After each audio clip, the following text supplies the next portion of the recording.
Dick's, then Yams, then Potter's Pub, and the rest is history. And Joe stayed where he was. Later on, it became just a brew or two, excuses, and most recently, here's a renovation in the front, the bar, and now it's mom and pops. Closed. That shuffleboard thing in town there. Yeah.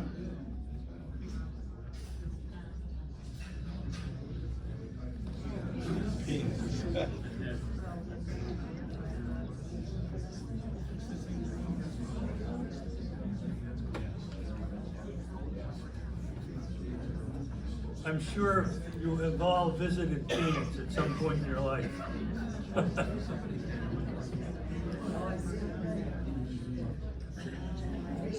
One of the things about Peanut was that he worked hard, and he worked long, hard hours, particularly after closing time. There's a renovation, and here it is today.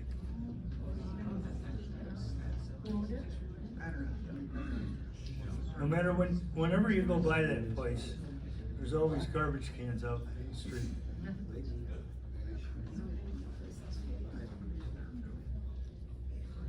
Okay, Corey, tell us a little bit about this. Well, that photo's from 1865. It's the Engine Company 3, Niagara.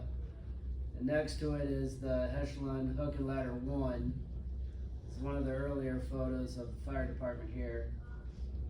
It's 1865 because of that steamer on the right. That's the first steamer to be in Oswego. Where those buildings were is more or less where the thrift store is, and where the station was is more or less where the chiropractor is now. And then next to that is Azteca. Between 2nd and 3rd and East Bridge Street. And of course, you'll notice there's a saloon right next door. Build up a thirst when you're a fireman. Now that was back when they were all volunteers, they weren't paid, so when Yep. they go to their quote trainings, you know where they ended up. But take a close look at this building. You see any resemblance? Go back again, please.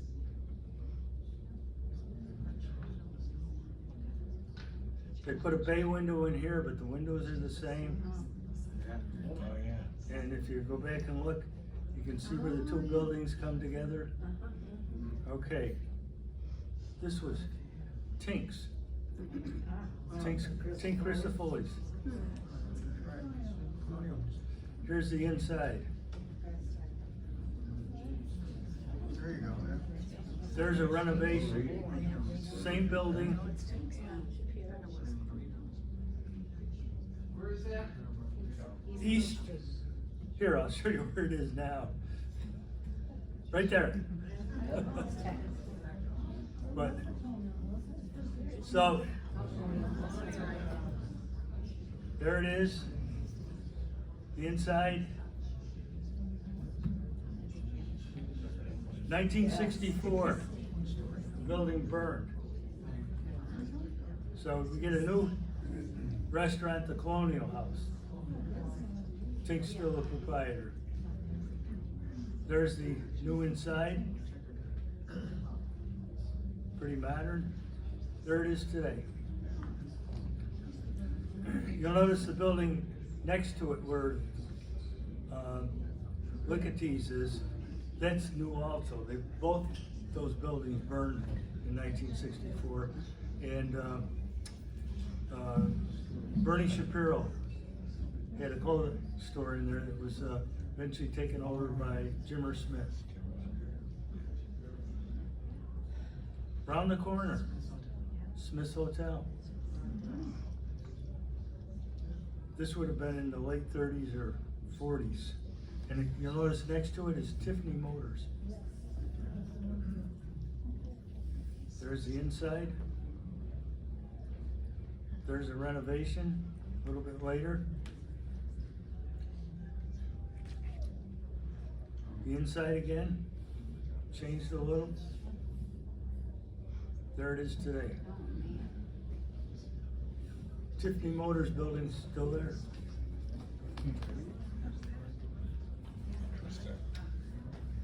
Eventually Jack Reynolds Chevrolet was in there. Burt took it over, bought out Jack Reynolds, and then soon after that he moved out to where they are now. Is it still a hotel? It's closed. Bill Simmons owns it, and I think he uses some of the space. Some of it may be Reynolds, I don't know. But he uses some of the space as an office.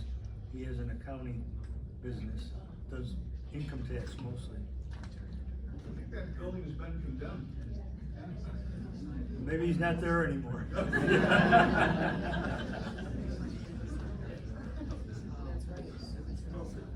Adams Hotel. Right on the corner of 3rd and Bridge. There it is during a parade in the 1940s. And right next to it is the Joy Bar. And if you look at the building next to the Joy Bar, that was the Gem Theater. When you drive by that building today, whenever, take a look at the building. You can see how the windows go down because of the seating going down. So the Joy Bar survived after the Adams Hotel, and the Joy Bar was kind of a wild place.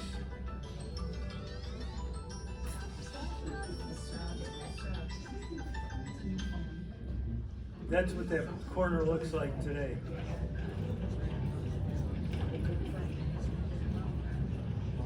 All right, where are we now?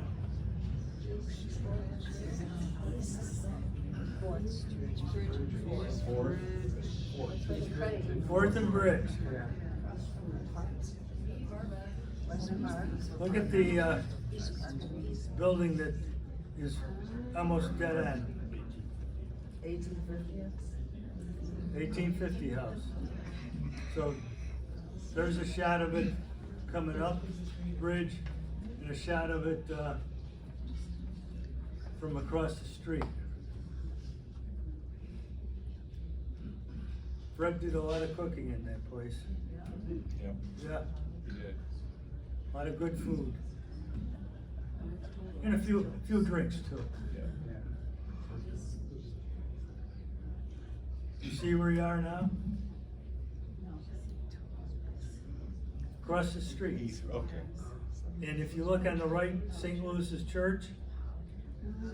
Oh yeah. The park is right there. The park. And on the left. Does anybody remember that place? Joe's Pizza. It's Country Corner was in there. The Thai restaurant was in there. But look, that lower building, the extension was there. We're going back 1800s, late 1800s. Still there today.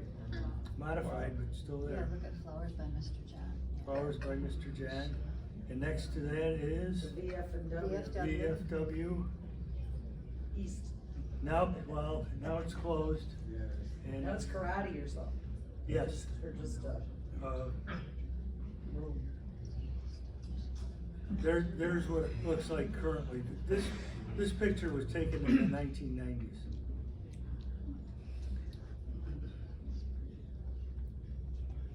There's another shot of it.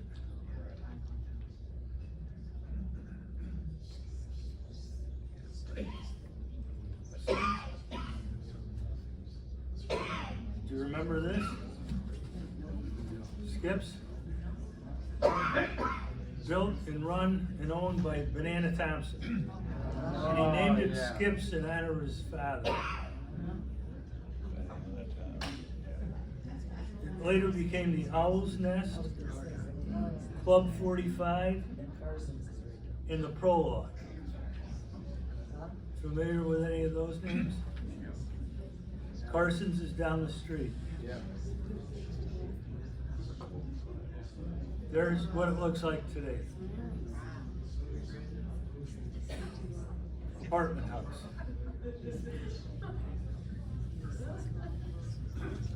Okay, where are we now? Next slide. You got it right, Greg. Moving down the street a little bit. Building that was DeSantis', Sam DeSantis' bar. Okay?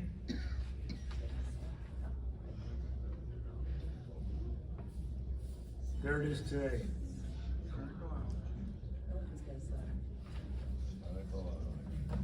Thank Caroline for that little flag.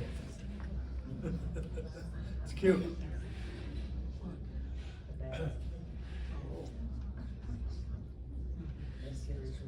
Is that Gary's? Is that Gary's? Yeah. But back then it was, if you look out the front, it says Ernie's. Ernie Adams, right? Yeah.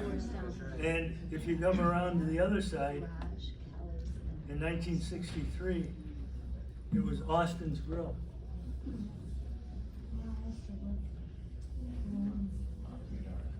It's still a bar, it still has Gary's on it, but it's not Gary's anymore.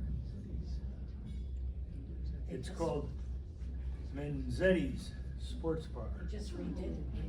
MENDZETTI apostrophe S, Menzetti's. They did a nice job redoing it. Have you been in there? No, no. Just My check. daughter, she Oh. takes care of all that sort of thing.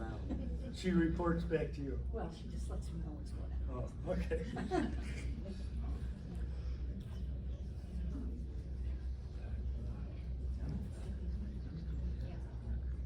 That was at one time Festivities, Taco Tex in 1991, Kathy's Wings.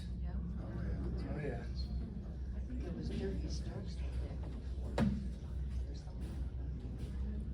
Many moons ago, it was Murphy's Drugstore.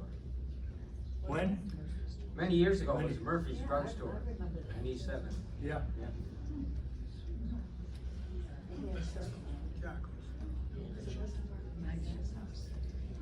143 East Bridge Street. No doubt of it. Joe Carey's in 1943. It was also owned by Bill Berry for a while. Remember Bill's place? Was Jocko in there at one time? Jocko. Jocko, that's where Jocko was. Yeah. And then it was the night shift, and then it was Steelheads. The last, back in the 90s, before it became an apartment.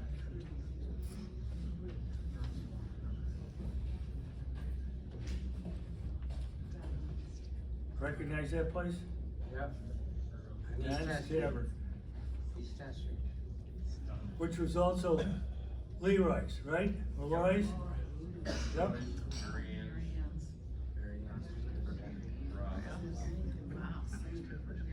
It was owned by Don Murray, it was Mary Ann's, it was Wayne's place, and now it's LaGraff's.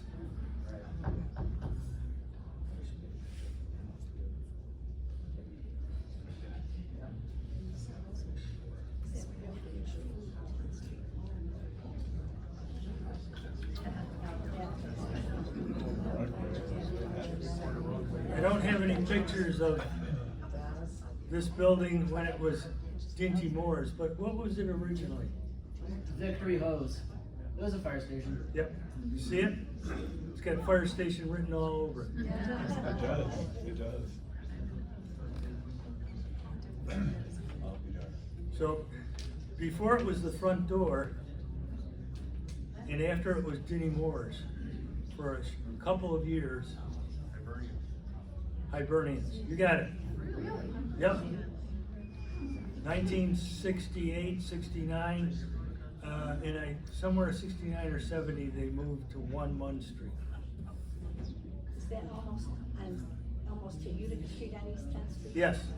Okay. Yeah, Because that was- the house on the right is on the corner in this picture. Yeah, my brothers and my husband fraternity, that's where they all went home.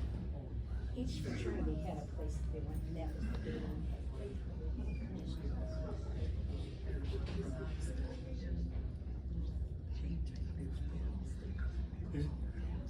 Was your brother in Beta? Yeah. Yeah, and the reason they went there was because their house burned out on 104 in 1966, and Froggy Coloca's father bought the house on the corner of East 8th and Utica Street, and there were a whole bunch of brothers living in that house, and then they would just roll down the hill when they didn't go to Shug Smith. And then they built that place out there where the house was. Yeah. And they couldn't afford to keep it. Right. Yep. That was my second brother though. My first brother was a Beta boy too, Eddie. Kenny? Yeah. Eddie, who was the school Eddie. superintendent. Yep. Everybody's got to recognize this place. Well, originally it was Shug Smith's. Avery lived in the house on the right, and Shug Smith, if you cross the street, lived in the second house from the corner, or the corner house, right across from St. Peter's Rectory. Yes. Oh, that was Shug, was my great uncle, James Mullen Smith. The house next door was his parents' house, Parents' house. Frederick and Pauline. Yep. And Pauline was the cook who made the dinners for the men who went to Shug's bar. And my grandparents lived across the street. Right. Okay. There. I can remember going into Shug's when I was a very young man with my Uncle Barney, who lived at 165 East 8th, one door over from the Smiths.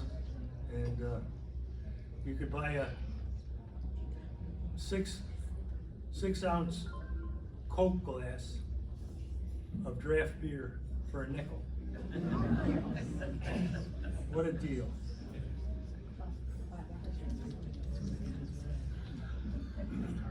We're going out Albany Street. First turn, right next to the Speedway.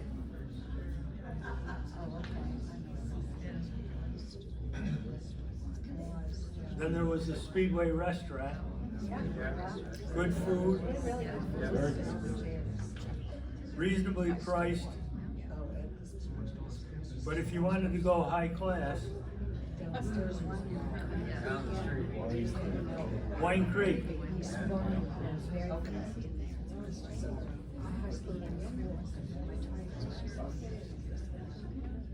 You want to go bowling in Oswego today? Lighthouse Lanes. They have a bar, and they do some pretty much bar food. Do a pretty good business from what I understand. But you can't beat this place. Panorama, right? Yeah. Isn't on the other side of the street? It's across the street from the other one. Well, that's on Right, what, it's that little- Jim Champagne Drive, and then you turn right and, That other one would be across the yeah. 104. Yep. There's the bar. Ace Special. I don't have a picture of the cage that go-go dancers were in. I wish I did. There it is today. Remember Staples was in that lot, and then he tore Staples down and they put put Harbor Freight in.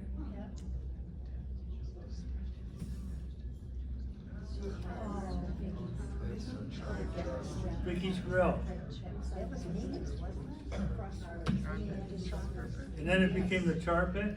Yeah, Yeah. Char Pit. Yeah. Char Good place to eat and drink. Pit. There it is today.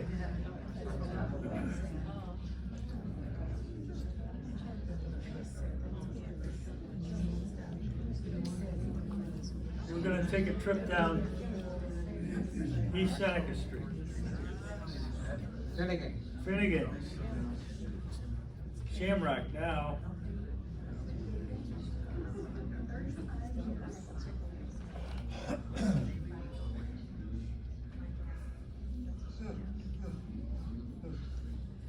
It was also known as the Ontario Grill for a while. But now it's a Shamrock Inn.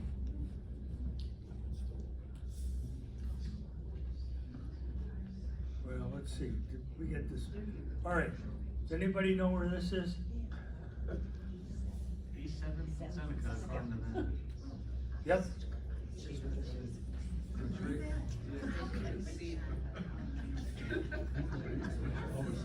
It was called Whitey's Savoy. From January to September 1941. Yes, before the war started. The 369th, known as the Harlem Hellcats. Hellfire. Hellfighters. Hellfighters. Used to Kick- relate historians.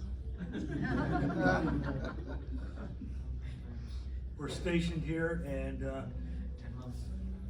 a guy by the name of Herbert White bought this. It was a local grocery store before, and turned it into a place for the troops.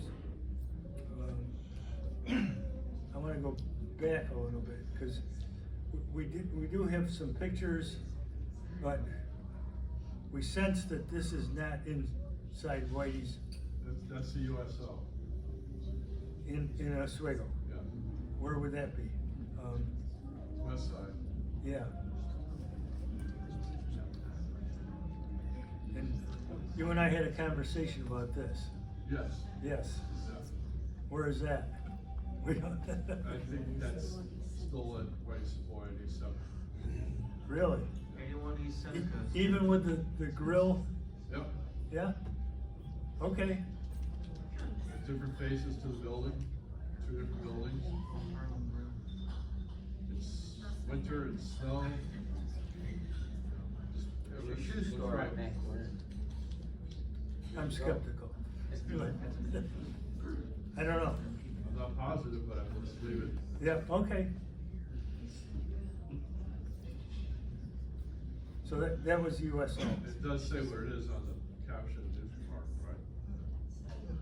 It says Little Harlem Grill, but when you look at the, you're saying it underwent a facelift? Well, it could have, they change windows all the time. but Yeah. That's gotta be it. Okay, That goes right into the late 40s, mid 40s, yeah. It was Yes. mostly the black servicemen went there. yeah, yeah. Yep. And they had more black servicemen in 42, 43, or 44, with the military police. And they trained the black military battalion. Glad you showed up, Paul. But my wife baby come for it. Yeah.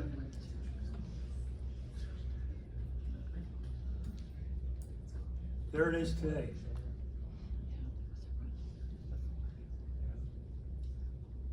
Is the marker still there? Where would it be? The middle of the lawn. It's that shade in the middle, little shady I area. don't know. Have to go back and look. I think the people at the house, I think they've had a placard hanging from the fence before, they can find something that used to be there. Hmm. Someday an interpretive panel should go in there. Yeah, should. We'll work on it. Okay.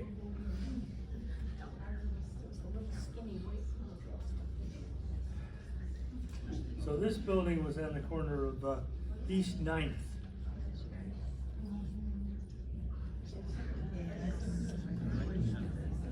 Here's a Gamma. in East Seneca, East Ninth and East Seneca. Here's a Gamma store. What's that? Here's a Gamma. It used to be anyways. Oops, I don't know what it was before that. well, let's see, 103 East Seneca. In 1946, it was Enright and Murray. Then it was Gears and Gadwa in 1951. Then a guy by the name of Rip Keegan took it over in the late 50s and 60s. I think Rip was a milkman, but he preferred other liquids. You're right, man. You're right. Right? Yeah. Then it was the Misty Lounge in the 1970s. Became the Railhead, Yeah. and then Mosier's Tavern, and now it's closed. Now it turned into an apartment house. When it was Gears and Gamma, I lived kitty corner from there, and my parents would give me a couple of dollars, and I'd have to run down to Gears and Gamma, go in the back door, and get 2 bottles of, I can't remember the beer now, but, and then I'd run back home with it. Well, that was very common with local Yeah. taverns. You'd have your own pitcher, and when it got to be dinner time, you'd go walk across the street, buy a pitcher of beer, and bring it back for dinner. Yeah, the growler. Signorelli's? Hey, I know somebody who used to hang out there. Yeah. Greg's brother. Yep. They underwent a serious renovation in the 60s. I think mid-60s, Greg? Mid to late 60s? Yep. And these pictures were a result of that. The ABC board took them. There it is today. I do want to point out, if you look at the picture top left and look, there's a chimney in the background across the way. There's a little alley in there. That was Tesserario's Bakery. Yeah. And they baked more bread. They had a bunch of bread trucks that would go all over town. If you went to the grocery store, a local corner store, you walk in and you get yourself a nice warm loaf of Tesserario's Italian bread. It's great. Signorelli's had excellent food. Go ahead. Cinderelli's, I just walked past there last week, and there were a bunch of kids there gutting the whole thing out, they're turning it into 3 apartments, they said. That's where all good bars go. They become apartment houses. So there it is. And I just took that picture a few days ago.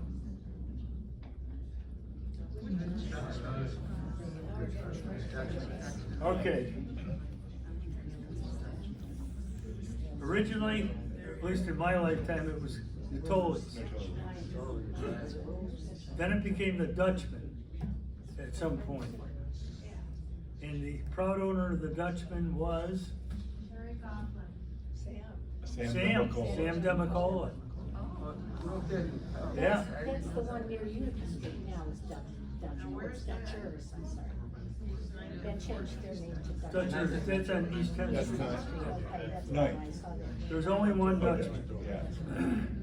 Then it was Snoopy's Place, then it was known as the North End, Rumors, and now it's Woodchuck Saloon. Good food. Yeah.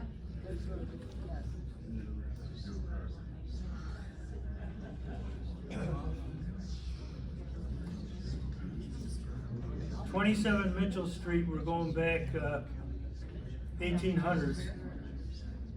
McLaughlin's Tavern. Yeah. Remember that, Greg? Yeah. Yeah, it was right down the street. My You were just a grandfather. little kid then. Grandfather lived there. Yeah? Yep. There's a picture of the inside with the family. Is that you when you were a kid? Right.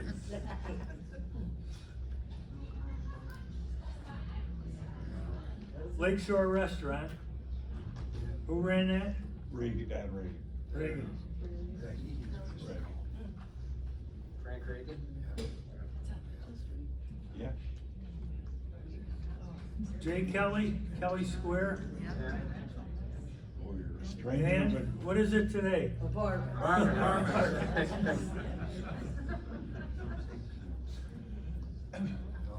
Oh. What's the name of this place? Boozers. Carl Boozer Saloon. It's now the SPCA.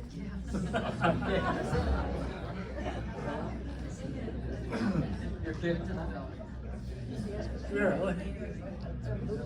He's still, See the sign? doesn't Mel still own that? He sold it? He sold it? There's Mel's. A lot of wild times there.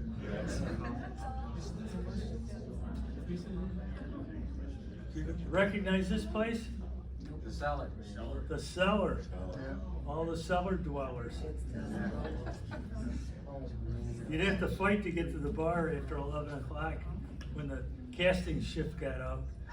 And then you had all the guys from Alcan coming in, and eventually it was construction workers for the nuclear plant. It wasn't that big either. He worked long, hard hours too.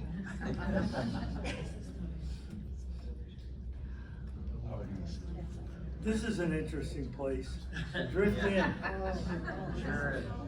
Originally, it was a Jehovah's Witness Kingdom Hall. Praise the Lord. Well, there's all kinds of spirits there. And then it became the Drift Inn. And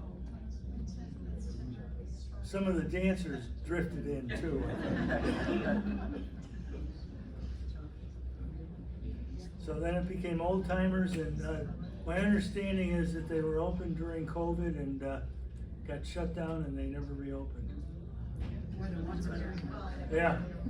They were open, but not authorized. Right.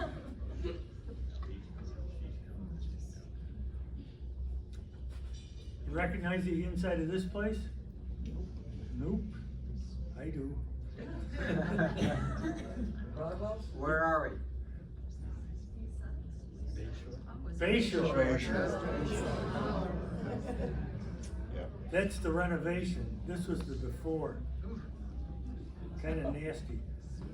It was known as Murray's Grove. Does everybody remember that? Back in the 40s and 50s, a lot of clam bakes.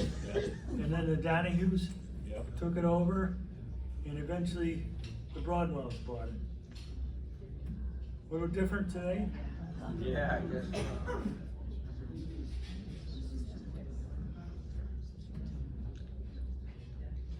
I'm sure you can recognize this place. Where are we? The woods. Donahue's, corner of Lakeview and 1A. It was an old schoolhouse right on the corner.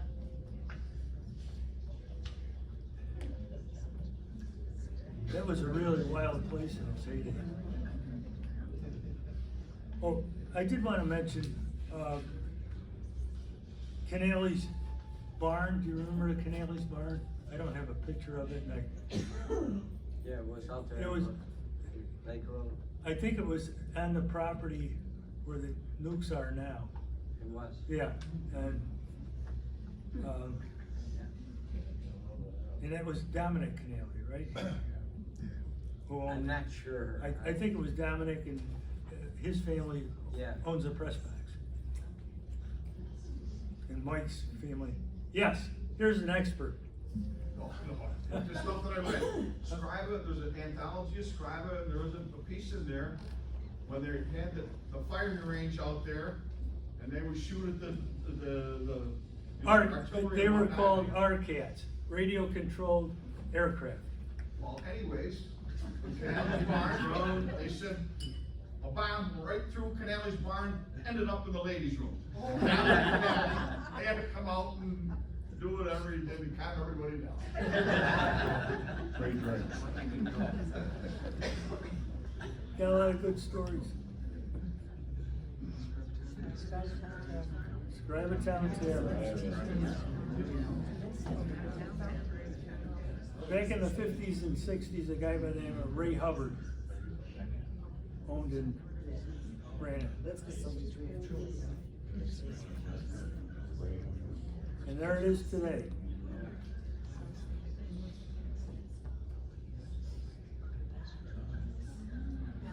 Dominic's, where's Dominic's? 51A. Not too far from the Scribe Town Tavern.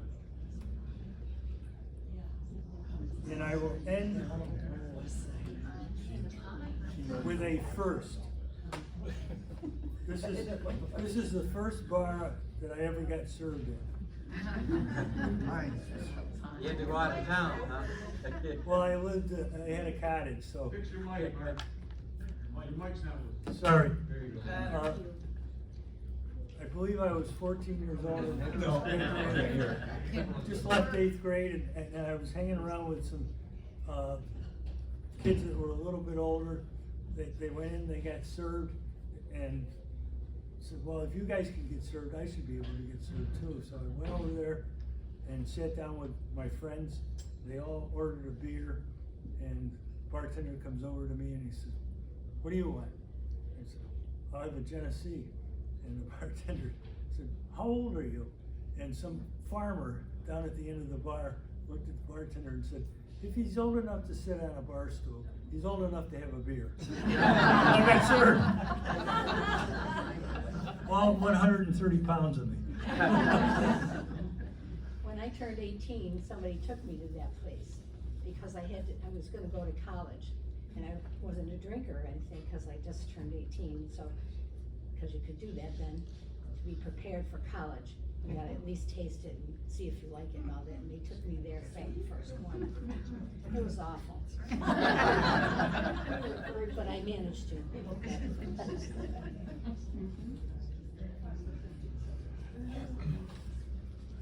Oh.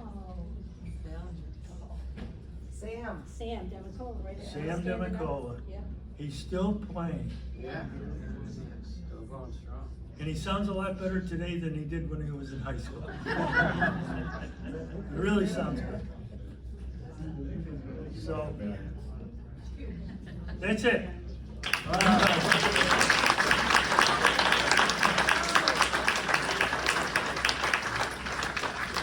Yes. There you go. Where do you think it is? I have no idea. Who wants to venture the bucket of blood? Here, What was the question? What's the question? Where was the bucket of blood? Oh, yeah. Yeah. It was on the corner of East, Mitchell and, right across from the woodchucks. Across from the woods. Yeah, where the apartment house is now, Yeah? right there. Are you sure? I live there. You lived there? Who ran Go it? there then. Hmm? Do you know who owned it or ran it? Do you know who owned it or ran it? I wanna say that it's the Tolley. They own Hmm. the Tolley. Well, Isn't the woodchuck right near? I was always Yeah. So then- told that it was on East First Street, and we always speculated that it was the new James, because it was a place where the migrant workers would show up on Saturday night, and most of them were packing heat, knives, and there was a lot of blood. There was a lot of arrests, a lot of fights, and a lot of blood was shed in the new James. So I always said it was the new James, but I don't know definitively. Do you know the name of the bar that was across from the woodchuck? That's what I thought, where the bucket of blood was. You'd say it was, And then it moved, no, the new James was, the original James was on that corner, and it was owned by James Dement, I was told, and then his son changed the name to the new James because it was his son whose name was also James. Yeah. The guy who grew up in the twenties told me this, he said back from St. Paul's Church, there was a Father Barry, way back in the 1870s, 1880s, 1890s. He said, when he was a kid, the old timers at that time would tell him how Father Barry on a Saturday night would walk around with his cane and go into all the bars, hit the men in the legs and say, why aren't you home with your family? Why aren't you home with your family? That's a true story. Yep. Was Samson and a nun's bar for a while. Whereabouts again? Van Buren and Night. Van Buren and Night. Yes. Under Green's department store was Shenanigans. West side.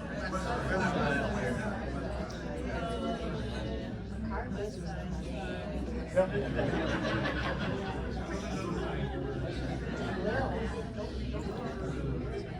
Anyone have anything else they'd like to offer? If not, thank you for coming. You've been a very good audience.